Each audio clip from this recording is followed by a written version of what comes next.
So I was going to film a brief segment about Zara Larsson's music video Midnight Sun, but I turned off my air conditioning unit so that it would not make much noise. And in fact, it has started its cleaning process, and its cleaning process takes forever. We've got our little printer cartridge thing up here. And if it feels like it's been going on for long, like this has been going on for 10 minutes, it's manually cleaning its insides, which, is very important, but I did actually want to start recording this music video. Well, now that that's done, hello, friend. So today I want to talk about Zara Larsson's music video, Midnight Sun, which is like a song of the summer. And there's actually two music videos. The first one is the official music video, which was released about 2 months ago.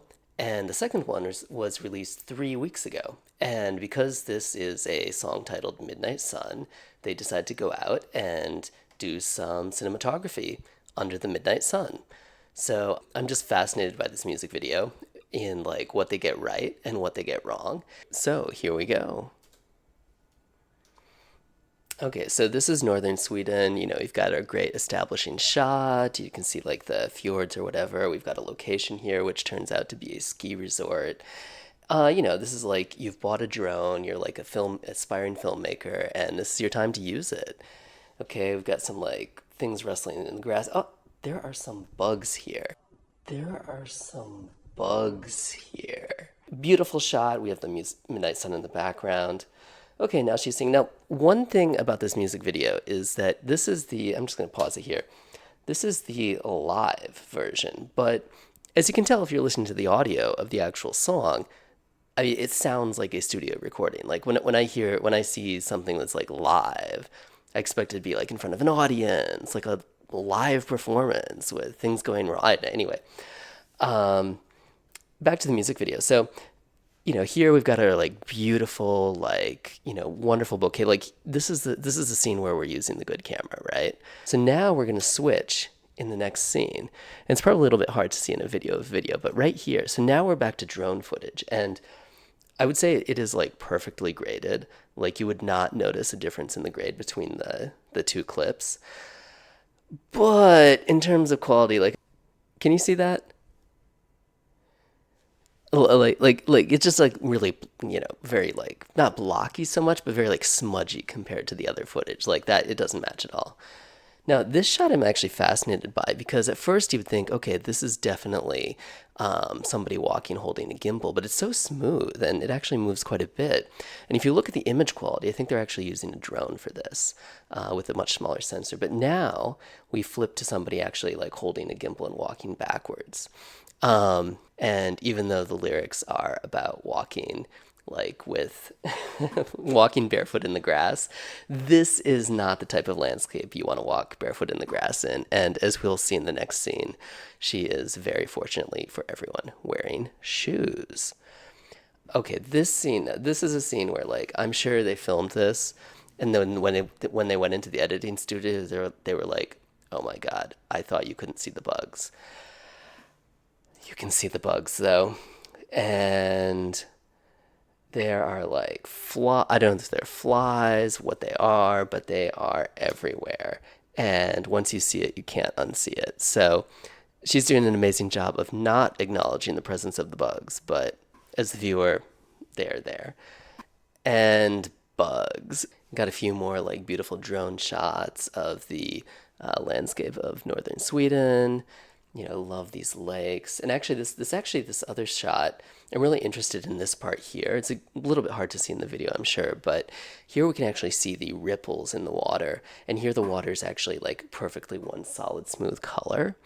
And I'm just fascinated. You often see it in video when there's asphalt or pavement, where you'll see all the detail of the asphalt or the ripples in the water. But then there's some line almost where between video compression and focus and image processing, the detail disappears. And here actually, you can basically see there's a little line here, except over on this side, it's actually a little bit too dark. And what you're getting is a ton of noise.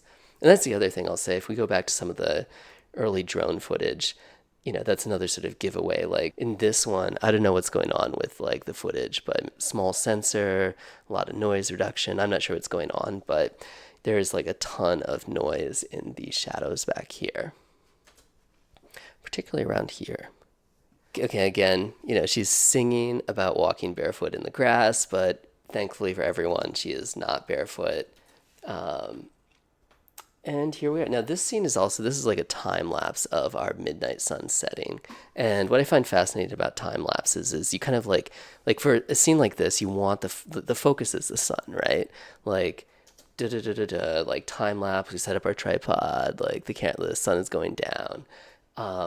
But if we look closely, our attention actually turns to the water over here, because while the sun is, moving, relatively slowly through the time lapse, even though it's the focus of the image, we end up kind of being distracted because in a lot of time lapses, there are lots of little movements in a scene that you don't usually think about. So here, I feel like even though this is each one of these images is a beautiful image, because we have this lake here, and like the subtle ripples in the lake are different in every frame, and it ends up being kind of distracting. Okay, back to walking and singing live. Okay, some more beautiful drone footage. Doing great here. Okay, okay, and how is this going to end? Okay, it's going to end with the end of the time lapse as the sun goes behind the mountains. So overall, I would say excellent music video. So I think part of the reason I'm always like fascinated by music videos is because even though they have the visual aesthetic of like a major motion picture, they're often filmed on like super tight budgets by relatively amateur filmmakers. Like I think this is only filmed by I think there are maybe like 5 people credited there, if that. And they do an amazing job, like for what it is. They've done like an amazing job of location, of concept, of editing, of putting everything together. But because their budget isn't like $100 million, you get to see a little bit more of like the things tend to like slip through. Like they're just little tiny like bugs in the code, or in this case, like literal insects. So I don't know. I love this song. I love this music video, and I think they did an amazing job. Actually, this is between the official music video and this music video. Like this is the one I end up watching all the time. But yeah, I do think it deserves some commentary on the cinematography. So thank you for watching, and thank you for making this wonderful song and music video. Bye bye.